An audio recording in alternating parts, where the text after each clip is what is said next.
اور کئی انگریزوں کو جہنم رسید کر دیا۔ دشمنوں نے اس پر گولیوں کی بوچھار کر دی۔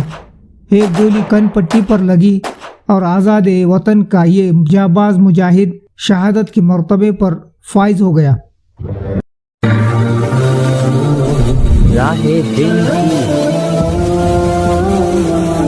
بسم اللہ الرحمن الرحیم۔ شروع اللہ کے نام سے جو نہایت رحم کرنے والا ہے۔ السلام علیکم ناظرین، امید ہے آپ سب خیریت و عافیت سے ہوں گے۔ اللہ پاک سے دعا ہے اللہ پاک آپ کی جائز خواہشات کو پورا فرمائے، آمین۔ تمام ناظرین کو راہ دین چینل میں دل کی گہرائی سے خوش آمدید۔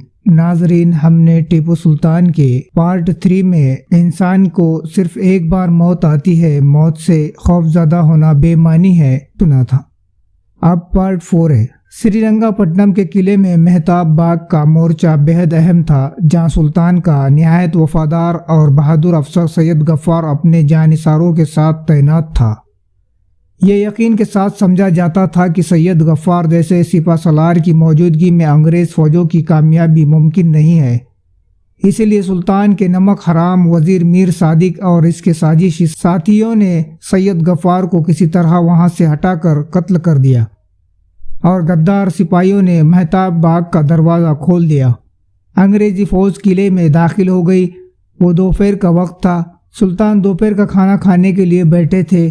ابھی پہلا لقمہ اٹھایا ہی تھا کہ اس کو سید غفار کی شہادت اور قلعے کا دروازہ کھلنے کی خبر ملی۔ سلطان شہادت کی راہ پر آگے بڑھنے کے لیے اٹھ کھڑے ہوئے۔ ان کے وفادار سپاہی ساتھ تھے۔ سلطان نے ہتھیار سنبھالے، گھوڑے پر سوار ہو گئے اور دوسرے دروازے سے باہر نکل گئے۔ انگریز پر حملہ آور ہو کر لشکر زرہ سے جا بھیڑے۔ سلطان نے بڑی دلیری کے ساتھ جنگ کی اور دشمنوں کی لاشوں کے ڈھیر لگا دیے۔ چونکہ انگریزی سپاہی کی تعداد بہت زیادہ تھی، اسی لیے انہوں نے پیچھے ہٹ کر قلعے میں داخل ہونے کی کوشش کی، لیکن نمک حرام میر صادق وہ دروازہ ہی بند کر دیا جس سے سلطان باہر نکلے تھے۔ اب زندگی اور موت کے فیصلے کے سوا کوئی چارہ نہ تھا۔ شیر نے پلٹ کر ظالم انگریزوں پر حملہ کیا۔ وہ دوپہر سے مسلسل لڑ رہے تھے، زخمی بھی تھے، انہیں کئی گولیاں لگ چکی تھی۔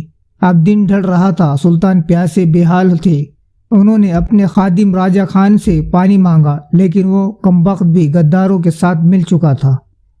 اس کے پاس مشکیزے میں پانی تھا، لیکن اس نے اسی طرح شکایت کا مظاہرہ کیا جیسے حضرت امام حسین کو یزیدیوں نے کیا تھا کربلا میں۔ تبھی دشمن کی ایک گولی سلطان کے سینہ چیر گئی۔ زخمی شیر زمین پر گر گیا، لیکن وہ شیر دل اس حالت میں بھی جلدی اٹھ کھڑا ہوا کہ تلوار اب بھی ہاتھ میں تھی۔ خون میں نہاتے ہوئے اس زخمی مجاہد نے جھپٹ کر حملہ کیا اور کئی انگریزوں کو جہنم رسید کر دیا۔ دشمنوں نے اس پر گولیوں کی بوچھار کر دی۔ ایک گولی کن پٹی پر لگی اور آزاد وطن کا یہ جانباز مجاہد شہادت کے مرتبے پر فائز ہو گیا۔ ملک کو آزاد کرنے والی تلوار گم ہو گئی، جیسا کہ ایک شاعر نے شمشیر گم شدے کی الفاظ سے شہادت کی تاریخ کے اعداد برآمد کیے ہیں۔ غدار میر صادق کا انجام یہ ہوا کہ سلطان کی شہادت سے قبل وہ ایک کھڑکی سے باہر نکل جانا چاہتا تھا کہ سلطان کے ایک وفادار دل سوخت سپاہی نے اس سے کہا کہ مردود اپنے آقا کو پھنسا کر کہاں جاتا ہے۔ یہ کہہ کر تلوار سے اس کا کام تمام کر دیا۔ ٹیپو سلطان کی شہادت انگریزوں کے لیے سب سے بڑی کامیابی تھی۔ ٹیپو سلطان کی شہادت کی خبر پا کر جنرل حارث نے بہت معانی خیز نعرہ لگایا تھا، اب بھارت ہمارا ہے۔ میسور کی آبادی اکثریت میں ہندو تھی۔ ہندوؤں کے ساتھ ٹیپو سلطان کے دور وقت اقتدار میں کہیں بھی نازیب اور غیر منصفانہ برتاؤ کیا گیا ہو، اس کا کوئی ثبوت نہیں ملتا۔ اس کے برعکس اپنی ہندو رعایا کے ساتھ اس کے محبت آمیز رویے کی سینکڑوں مثالیں موجود ہیں۔ ٹیپو سلطان کے دربار میں آخر تک اعلیٰ ترین عہدے ہندوؤں کے ملے ہوئے تھے۔ پورنیا پنڈت ٹیپو کا وزیر اعظم تھا، کرشن راؤ بھی وزیر تھا۔ ان دونوں کا دربار میں بہت اثر اور دبدبہ قائم تھا۔ ٹیپو کے دربار میں سفارتوں اور ناقبوں کا کام کرنے کے لیے بہت سے برہمن مقرر تھے۔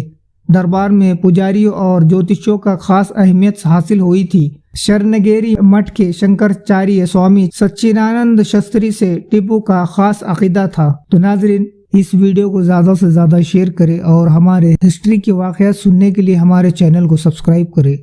السلام علیکم، اللہ حافظ۔